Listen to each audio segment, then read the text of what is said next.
el gobierno al asumir decidió 3 reformas constitucionales o 3 disposiciones constitucionales que no tenían sus correspondientes leyes, digamos, para implementarse, ¿no? Todas en materia político-electoral. O sea, teníamos, ¿no es cierto?, la disposición constitucional que establecía la inscripción automática del voto voluntario. Este gobierno no aprobó la voluntariedad del voto, ¿no? Nos preocupamos que la ley de inscripción automática ni la palabra voluntario no aparece, ¿no? Me garantizo que si la buscan no la van a encontrar, digamos. Eso se aprobó en la norma constitucional y con eso basta, ¿no? No necesitaba ninguna disposición legal para aplicarse. Lo que necesitaba era la inscripción automática. En segundo lugar, está la disposición de primaria, que estaba contemplada ya en la Constitución, en el artículo 19, la garantía constitucional del derecho a asociación, como ya se dijo aquí. Y por último, estaba la relativa a la elección directa de los jueces. Y en esa tarea, que me ha tocado a mí la participación, digamos, la hemos sacado adelante las 3. Hoy día estas 3 reformas constitucionales, que como digo, heredamos de gobiernos anteriores, tienen sus leyes y están en camino de implementar. Faltan los pobres, pero ya está toda la ley lista y obviamente les va a tocar a ustedes votar 4 votos en la elección de noviembre. ¿Vale? O sea, va a ser algo inmenso. El gobierno quería que fuera con las municipales, pero no se pudo. Algunas cosas salen como requiere otras un poco distinto, porque el Parlamento también participa. Bueno, no voy a referir más específicamente. Bueno, obviamente esta es una agenda bien fuerte, concisa, importante, y todo apunta al aumento de la participación. O sea, elementos legales que permitan la participación, más allá que ya se produzca o no. Ahí está, o sea, tenemos los 5 millones nuevos inscritos, pueden votar si quieren, a lo mejor no lo han hecho todavía con la voluntariedad, pero el día que lo quieran lo van a poder hacer. Pueden votar la gente, participar en esta decisión de los candidatos en las primarias. Harto votó, no sé, los 3 millones que vemos acá atrás, digamos, pero podrían haber sido menos, es parte de la libertad de los individuos, pero está el instrumento. Y muy importante, yo diría que aquí no se valora tanto en la metropolitana, pero sí en el resto de regiones, poder participar en la elección de las autoridades regionales y básicamente el Consejo, y creo que el resto del país lo valora bastante también. Ahora bien, eso todo apunta a la participación. Ahora, vamos en concreto a las primarias. Bueno, aquí se mencionó que heredamos, ¿no es cierto?, una constitución que la establecía como voluntaria, sin vinculante. Pero además, y esto no hay que dejarlo de lado, también esa disposición decía que era un instrumento, un sistema que podían usar los partidos políticos para determinar o nominar sus candidatos. Expresamente lo decía la Constitución, o sea, un mecanismo para los partidos políticos. Y eso no hay que olvidar. Ahora, yo diría que hay como 4 cosas que son la esencia de la estructura de este proyecto. En primer lugar, diría que el esquema principal del proyecto fue una duda que se planteó bastante. Había un proyecto anterior, que fue el que se traspasó con la reforma constitucional, que de alguna manera incluso venía de varios institutos, venía de un proyecto consensuado de Libertad y Desarrollo, de Proyecto América y de Plata, si no me equivoco. Ese proyecto de ley venía configurado a partir de lo que llamamos las primarias convencionales, o sea, algo medio informal, como decía Alfredo, organizado por un partido político, ¿ya?, que de alguna manera recibía colaboración del gobierno o del servicio electoral, ¿ya? Y en general no tenía el estándar de una elección normal como el que nosotros conocemos en Chile. Establecía originalmente fechas diferentes, digamos, por regiones. Una comisión, esto era dirigido por una comisión nombrada por los partidos políticos, los pactos. El CERVEL tenía una participación menor. Los vocales de mesa eran designados por los partidos políticos, ya en el fondo, y claramente, o sea, era este sentido, era como se partía de la base de las experiencias que habían tenido algunos partidos políticos al hacer primarias, como la de esa del 1.400.000 de la concertación, y se le metían elementos del Estado. Cuando asumimos el tema, nosotros cambiamos el eje de eso. O sea, nos pusimos a pensar bien profundamente y dijimos, si el Estado entra a participar en esto, tiene que hacerlo con el estándar normal de una elección en Chile. ¿Ya? Aquí hay que hacer una elección hecha y derecha, como todas las que nosotros conocemos, ¿ya? Con el server participante, con padrones, con los vocales normales, con participación de los tribunales calificadores de elecciones, electorales, los colegios de escrutadores, escrutinios transparentes, etc. Y introducir aquellas excepciones propias de la elección propiamente tal, que eran las características sui generis de la elección primaria. Y desde luego, como todo este aparataje demandaba costos que no son menores para el Estado, ¿ya? Se escogió claramente el hacerlo en una sola oportunidad. Repetir esta oportunidad en una demanda de organización, de costos, de esfuerzo, etcétera, que no es fácil obtener los recursos de la Hacienda, ¿verdad? Ahora, esa es la esencia de este modelo, ¿ya? Y yo creo que influyó harto en el hecho. No creo que partiendo de una cosa más informal hubiera tenido, y con fecha diferente, hubiera tenido la convocatoria que tuvo, la relevancia que tuvo, ¿ya? Y la capacidad organizativa de haber podido recibir ese gran volumen de votantes que vimos el domingo, ¿no? Entonces creo que en ese punto hay que tenerlo bastante claro por qué se adoptó el modelo, y que yo creo que esa opción, a la luz de lo que ha sucedido, fue una opción exitosa. El otro es el tema de la voluntariedad y padrones. Está en la Constitución, no podría quedarse hasta ahí, pero yo además comparto el que esté, ¿no? Y esto fue muchas preguntas que nos hicimos en la tramitación de la ley. Y fíjese que al estar en la Constitución está la garantía constitucional del derecho a asociación, y específicamente dentro del derecho de asociación en el artículo relacionado con los partidos políticos. O sea, ahí la Constitución reconoce como una asociación principal, por así decir, la asociación política. Y desde luego el asociarse políticamente es de la esencia de la democracia, ¿ya? Y el propósito de una asociación política es presentar candidatos a los cargos de elección popular, eso no cabe ninguna duda, o sea, también a la larga inherente a la democracia. Entonces ahí nunca hay que perder de vista de quién es la decisión de los candidatos del partido. O sea, si la decisión de los candidatos de un partido no es del partido, ese partido está perdiendo en un derecho inherente a su asociación política, que es presentar candidatos a las elecciones populares, ¿ya? Y en eso tuvimos mucho cuidado de respetarlo. Cuando uno establece la obligatoriedad, ¿ya?, de las primarias, ya la decisión de los candidatos no es de los propios partidos. Incluso yo me recuerdo, por ejemplo, que era una tesis del candidato del ASCO, de que pedía que cualquier independiente pudiera, con una cierta cantidad de firmas y una carta de elección, inscribirse en cualquier pacto político como candidato presidencial.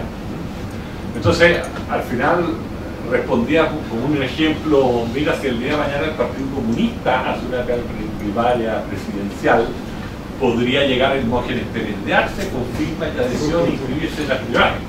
Y además, como no tiene mucho caudal de votos, el Partido Comunista históricamente 5%, podría movilizar gente y ganarla, ¿verdad?, que es algo peor.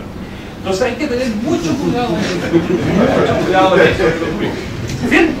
¿Ya? Porque el punto está, ojo, que cuando es obligatorio y todo tiene que pasar por primaria, la mayoría no solo decide los candidatos de su mayoría, la mayoría puede decidir los candidatos de la minoría.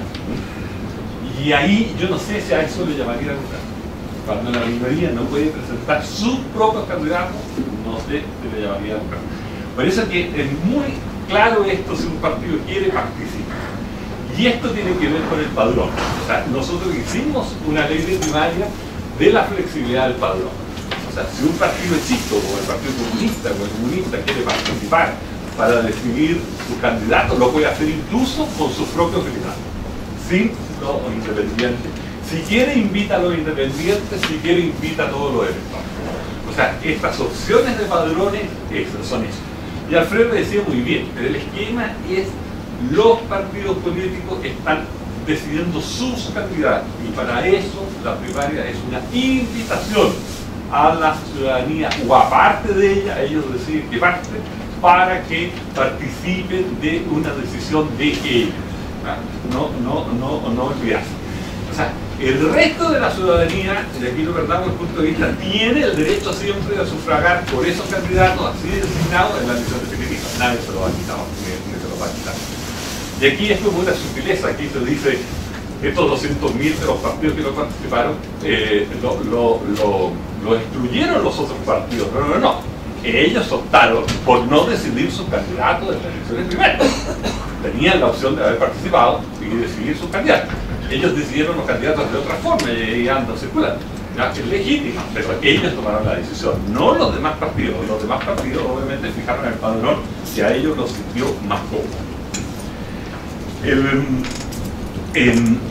Bueno, y obviamente el efecto vinculante está claramente en la ley. La persona, los derrotados hoy día no se pueden presentar para el mismo cargo, y en el caso de diputados para el mismo cargo y localidad en la que perdieron, podrían hacerlo de nuevo.